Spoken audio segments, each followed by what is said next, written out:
로마서의 말씀입니다. 유명한 말씀이죠. 12장 1절로 2절까지의 말씀인데요. 로마서는 전체 구조가 간단합니다. 총 16장까지가 있는데요.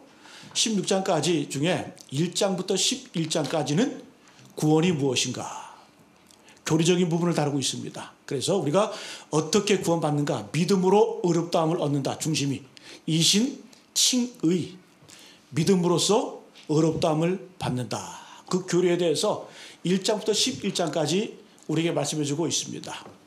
이어지는 12장부터 16장까지는 이제 구원받은 이후의 삶, 구원받은 자의 삶이 무엇인지 우리에게 보여주고 있습니다. 그래서 이 로마서를 간단하게 요약하면 전반부는 믿음, 그리고 후반부는 삶, 믿음과 삶에 대해서 우리에게 말씀해 주고 있습니다.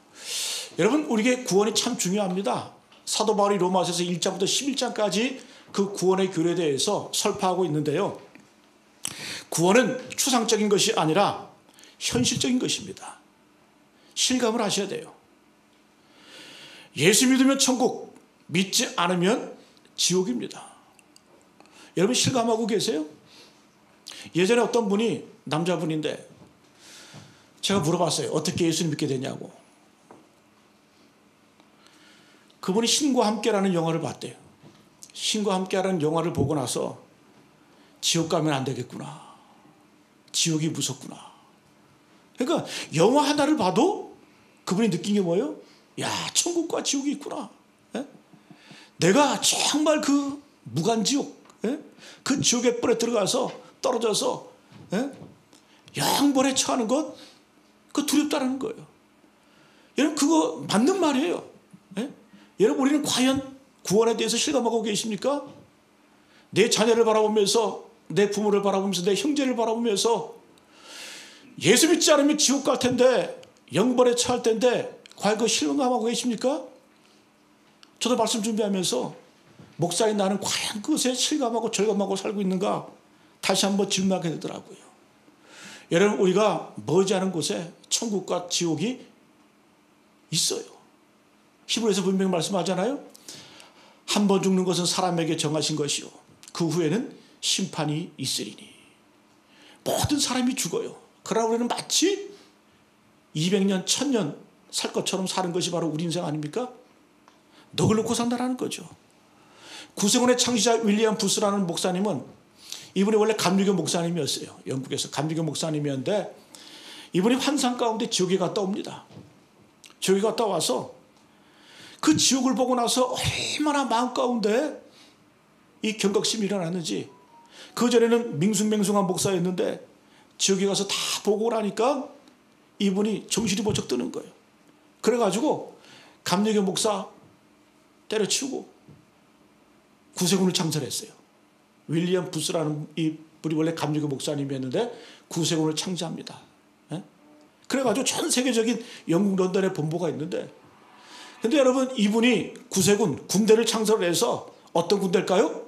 구원의 군대, 말씀의 군대, 천국과 지옥을 선포합니다. 그래서 이분이 지옥을 보고 나서 나중에 설교 내용을 보게 되면 천국과 지옥에 대해서 실감나게 증거를 하고 선포를 합니다. 저도 그래서 이 천국과 지옥을 다 이렇게 설교를 해야 되고 선포를 해야 되는데 그런 생각이 들더라고요. 그런데 여러분 구원은 시작입니다. 시작이에요, 시작. 구원받은 우리가 이 시작, 그리고 구원 이후의 삶이 우리에게 증거하고 있는데요. 오늘 12장 1절부터 쭉 말씀을 보게 되면 구원받은 자는 어떻게 살아야 될 것인가를 우리에게 말씀해 주고 있습니다. 그래서 1절 어떻게 시작하나요? 그러므로 예? 구원받은 너희들아, 그러므로 형제들아, 내가 하나님의 모든 자비하심으로 너희를 권하노니. 너희 몸을 하나님이 기뻐하시는 거룩한 산제물로 드리라. 산제물로 드리라. 그러므로. 그래서 우리가 제일 먼저 이 땅을 살아가면서 구원받는 것도 중요해요. 구원의 감격도 중요해요. 그러나 여러분 구원받는 그 순간 그 감격이 있지만 그것은 시작에 불과합니다. 여러분 결혼생활, 어떤 분은 어렵게 결혼하는 분이 있더라고요. 참 우여곡절을 겪어서 간절히 결혼을 했어. 근데 그 결혼식을 할 때 그 감격이 얼마나 대단했는지 그 결혼식 얘기를 10년, 20년이 지나도 얘기를 해. 여러분, 아무리 결혼식에 감격이 있어도 그 감격은 순간이에요. 결혼은 생활이죠. 결혼 생활이라고 말합니다. 여러분, 우리가 찬양도 마찬가지죠. 우리가 찬양을 하게 되면 이 찬양도 삶이에요. 삶으로 드러내야 됩니다.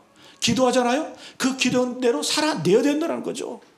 여러분, 우리가 구원이 진짜인가, 내 구원의 감격이 있는가라고 하는 것은 내 구원 이후의 삶을 통해서 우리가 증거될 수 있다는 겁니다. 여러분, 우리가 구원받은 것도 참 중요해요. 구원받아야 돼요. 그러다면 뭘까요?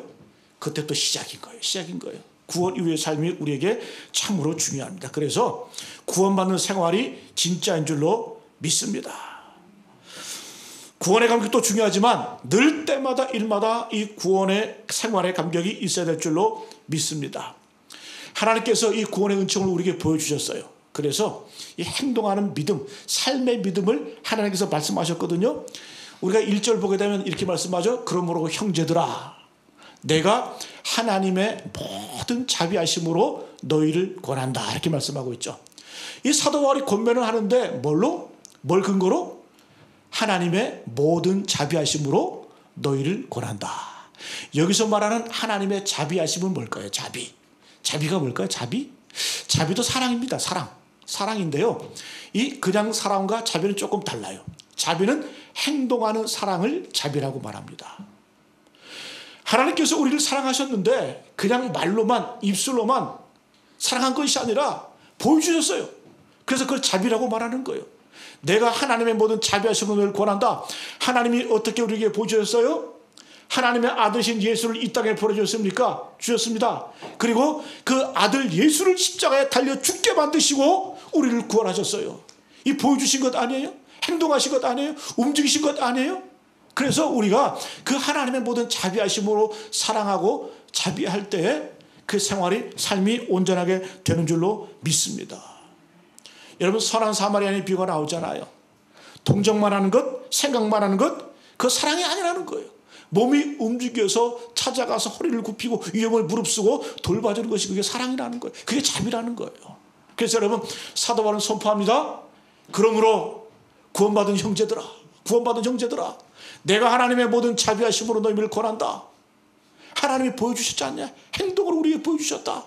그 사랑의 그 자비에 잇대어서 우리도 이 땅을 구원받은 자로서 살아야 될 것을 우리에게 말씀해 주는 것이 바로 12장 이후의 말씀의 내용인 줄로 믿습니다. 그래서 12장 이후는 구원받은 자들이 어떻게 살아갈 것인가. 그러면서 제일 먼저 언급하는 것이 너희 몸을 하나님이 기뻐하시는 거룩한 산 제물로 드리라. 이것이 너의 드릴 영적 예배니라. 그래서 구원받은 자들이 행동으로 제일 먼저 해야 될 것이 뭐다? 산 제물로 하나님께 드리는 거예요. 예배하라는 거예요. 그래서 사도 바울에게 말씀하는 게 뭐예요? 구원받은 이후의 삶 가운데 가장 중요한 것이 예배다. 예배. 거룩한 산 제물로 드리는 것이다. 예배다. 그 다음에 2절에 이렇게 말씀하죠. 너희는 이 세대를 본받지 말고 오직 너의 마음을 새롭게 함으로 변화를 받아 하나님의 선하시고 기뻐하시고 온전하신 뜻이 무엇인지 분별하도록 하라. 1절의 예배입니다. 구원받은 자의 삶 예배. 그 다음에 뭐예요? 변화죠. 변화. 오직 마음을 새롭게 함으로 변화를 받아. 조금 달라요. 예배는 우리가 드리는 거예요. 능동적으로 애써서 힘써서 섬김으로 드리는 거예요. 예배는. 근데 변화는 받는 거예요. 변화는 내 의지, 내 판단, 내 뜻대로 변화되는 거 아니에요. 저는 그렇게 변화된 사람 한 번도 못 봤어요. 의지로 변화된 사람 못 봤어요. 변화는 받는 거예요. 어떻게? 예배 드릴 때. 예배하는 자가 변화받는 겁니다. 그러면 변화받으면 어떻게 되냐? 하나님의 선하시고 기뻐하시고 온전하신 뜻이 분별되어지는 거예요. 그래서 이 땅을 살아갈 때 분별된 삶을 살아가게 되는 줄로 믿습니다. 그래서 오늘 말씀의 제목이 뭐라고요? 구원받은 이후의 삶, 예배, 변화, 그리고 분별이에요. 분별. 이게 바로 성도의 삶인 줄로 믿습니다. 첫 번째, 예배를 드려야 됩니다. 예배는 드리는 거예요. 예배에 목숨 걸어요. 예배에 힘써야 됩니다. 왜? 신앙생활의 시작은 예배이기 때문에 그래요. 우리가 구원받은 증거, 예수 믿는 증거를 뭘로 증거합니까? 예배겠죠. 뭐가 더 있습니까? 예배밖에 없다라는 거예요. 그래서 우리 인생의 모든 문제, 모든 시작을 예배로부터 풀 줄 알아야 됩니다. 그래서 명령하는 거죠. 너희 몸을 거룩한 산제물로 드리라. 드렸으면 좋겠다 이게 아니에요. 드릴래? 이거 아니에요. 드려라. 드려라. 이것이 너희들을 영적 예배니라. 그렇게 되면 어떻게 변화를 받는 거예요. 자연적으로 변화를 받는 겁니다. 저는 목회하면서 사람들이 변화되는 과정을 봤어요. 어떻게 변화될까? 두 가지로 변화되는 것 같아요. 예배할 때 변화됩니다. 그 다음에 고난당할 때 변화됩니다. 제가 질문할게요. 여러분 예배를 통해서 변화되기를 원하십니까? 고난을 통해서 변화되기를 원하십니까? 대답은 기가 막히게 하시네요. 우리의 변화는 딱 두 가지밖에 없어요. 뭐로 변화되겠어요? 예배를 통해서 변화되고 고난 통해서 변화되는 거예요. 여러분가 예배 가운데 하나님 뜻을 분별하지 못하고 하나님 뜻대로 살지 못하고 그러면 반드시 물론 우리에게 주는 유익이 되는 고난도 있지만 반드시 고난이 와서 하나님께서 우리를 깨트리시고 변화시켜 주시고 만들어 가시는 거예요. 그래서 우리가 이 예배를 통해서 변화된다는 거예요. 근데 여러분 오늘 말씀 보니까 예배를 드리라고 말씀하고 있죠. 그죠? 몸으로 너희 몸을 하나님이 기뻐하시는 거룩한 산제물로 드리라. 예배는 뭐로 드린다? 마음만? 아니에요. 몸으로 드리는 몸으로 드리는 거예요. 몸으로 드려라. 몸으로 드려라. 몸이 와서 예배 드려야 됩니다. 예배 드려야 돼요.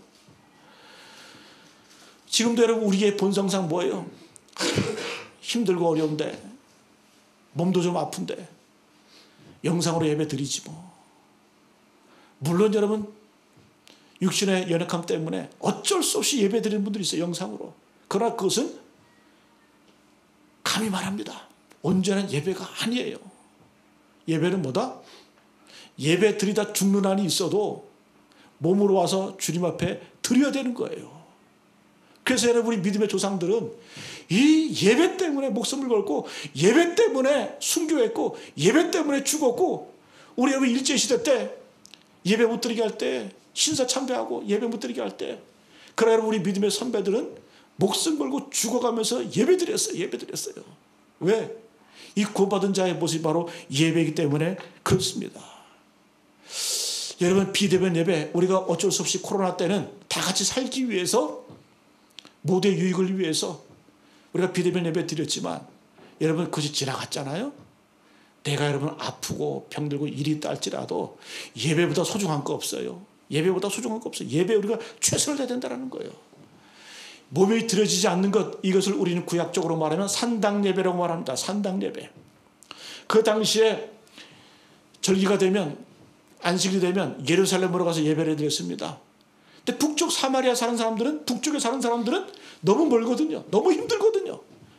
하나님께서는 매 절기마다 모든 남자는 주께 와서 성전에 와서 내 몸을 보여라 이렇게 말씀하셨는데 너무 멀거든.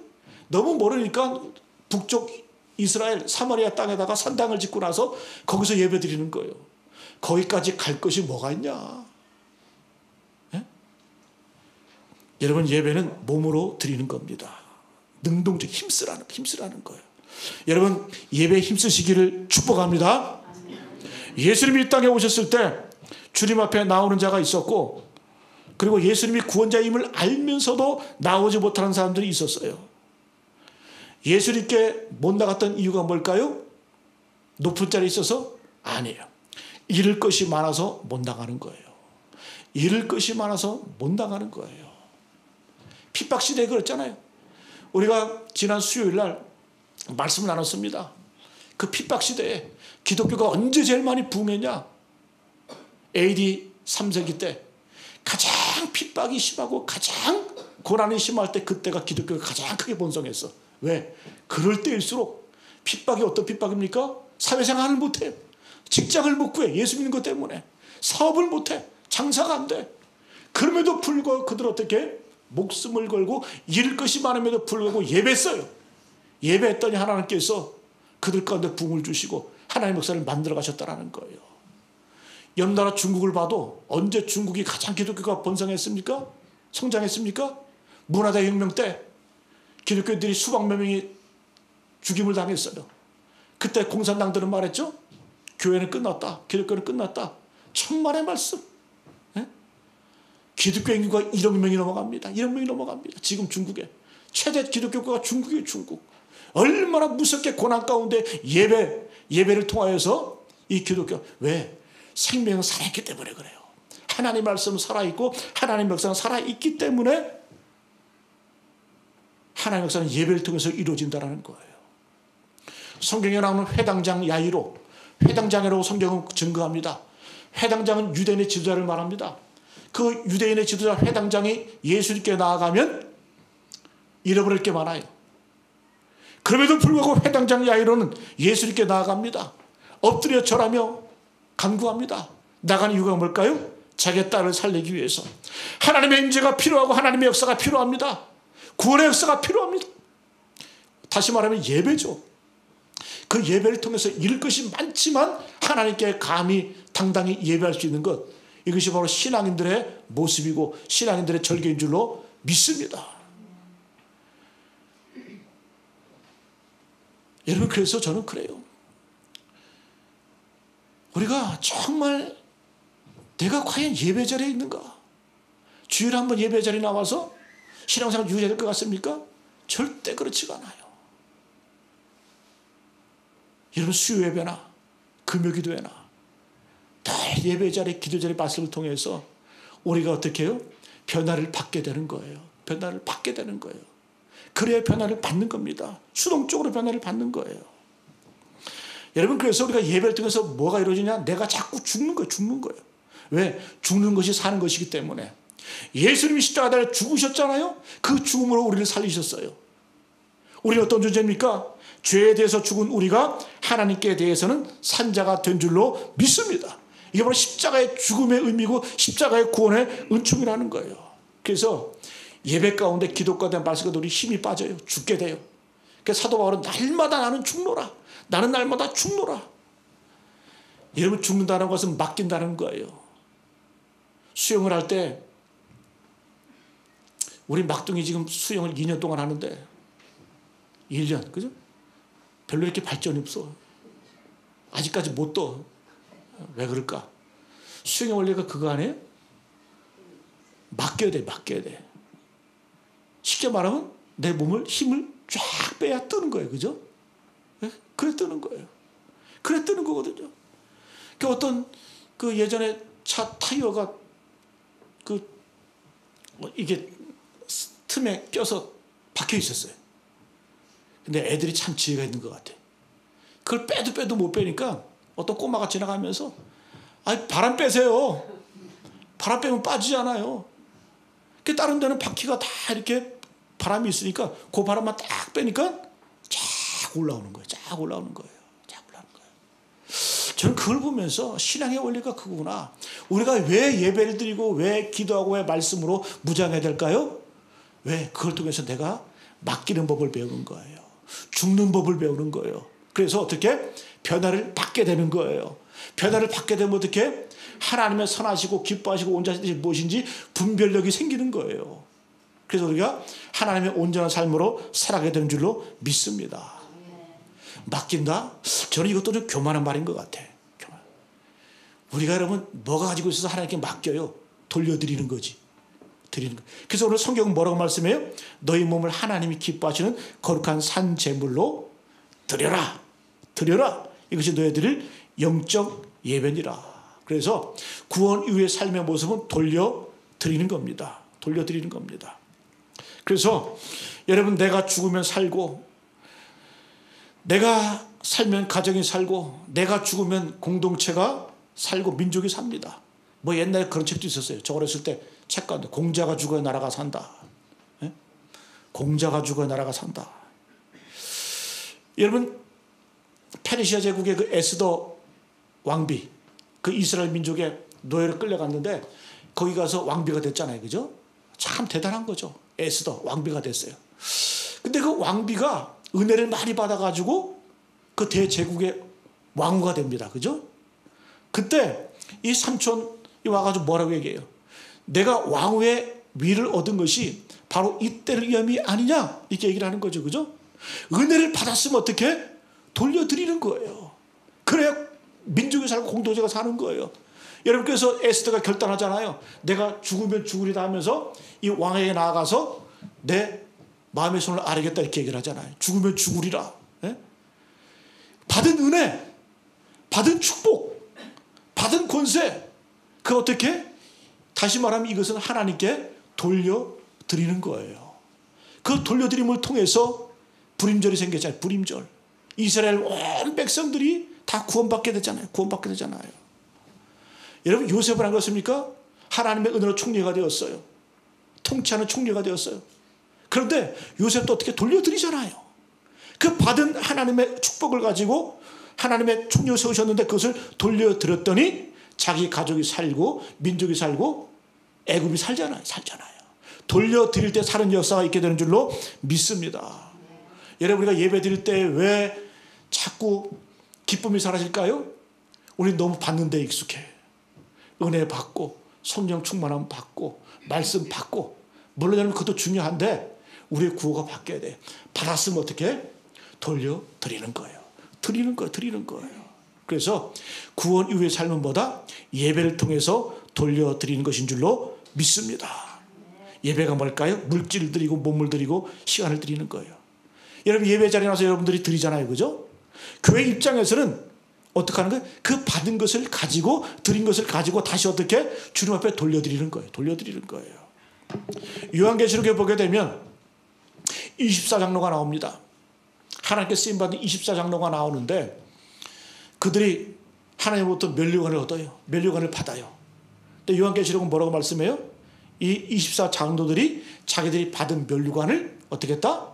가지고 가서 하나님 보좌 앞에 가서 어떻게? 돌려드렸다라고 말씀해. 돌려드렸다는 말씀해.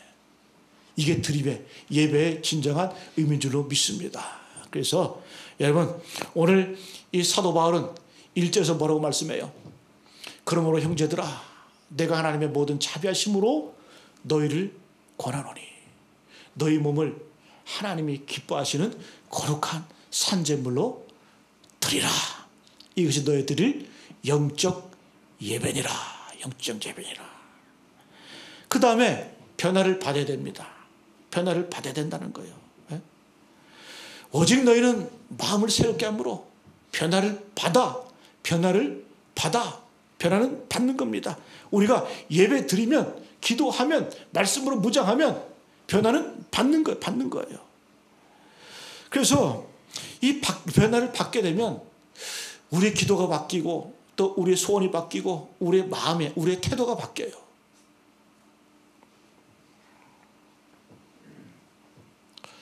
그래서 기도 제목도 바뀌는 걸 보게 됩니다. 기도가 깊어지면 어떤 기도가 나오냐? 기도가 감탄이 돼요. 기도가 감탄이 돼. 우리 사도 바울도 그랬잖아요. 그 자기의 육체의 가시 때문에 기도했거든요. 하나님, 내 육신의 육체의 연약함 3번씩이나 목숨을 걸고 금식하며 기도했습니다. 근데 하나님께 고쳐주지 않으셨잖아요. 내 은혜가 내게 족하다. 내가 연약한 데서 온전하여짐이라. 기도했더니 응답은 안 됐어. 그랬더니 어떻게 돼요? 감탄이 나오는 거예요. 하나님께서 내 연약함, 내 부족함, 내 약함을 통해서 더욱더 강하게 역사하셨구나. 내가 약하지 않았으면, 내가 연약함이 없었다고 한다면 하나님이 내 안에서 역사하실 수 없었구나. 그러니까 어떻게? 기도는 했는데 나중에 이 기도가 뭘로 바뀌었더라? 감탄이 바뀌었다라는 거예요. 예배했더니, 예배 드렸더니 하나님 뜻이 분별되는 거예요. 변화를 받게 되는 거예요. 태도가 변화되고 해석의 변화가 오고 마음의 변화가 되고, 그래서 여러분 감탄이 터져나오는 거예요. 여러분 기도 생활 해보세요. 기도가 더 깊어지면 깊어질수록 어떻게 해요? 자꾸 기도가 감탄으로 바뀌더라고요. 야, 하나님이 이렇게 해서 이렇게 인도하셨구나. 하나님이 이렇게 해서 이런 뜻이 계셨기 때문에 나를 여기까지 이렇게 인도하셨구나.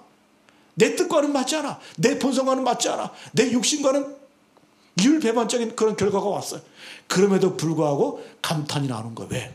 하나님은 가장 좋은 것으로 가장 가장 놀라운 것으로 내게 맞는 것으로 주시는 분이시기 때문에 여러분 감탄이 흘러나온다는 거예요.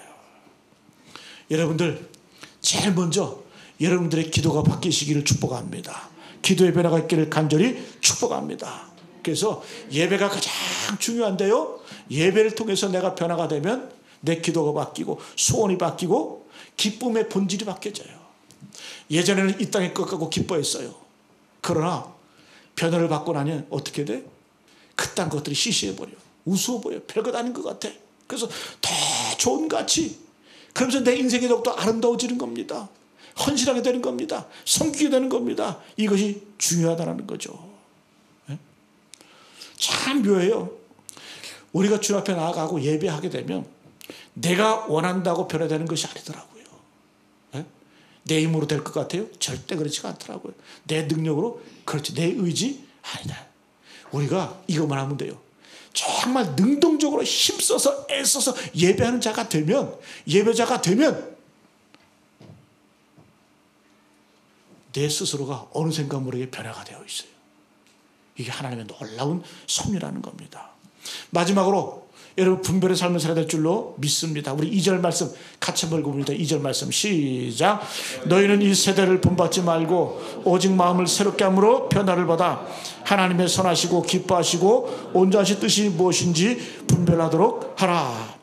여기 나오는 이 세대를 본받지 말라 그래요. 그리고 하나님의 뜻이 무엇인지 분별하라. 우리는 신앙생활 하면서 두 가지가 충돌합니다.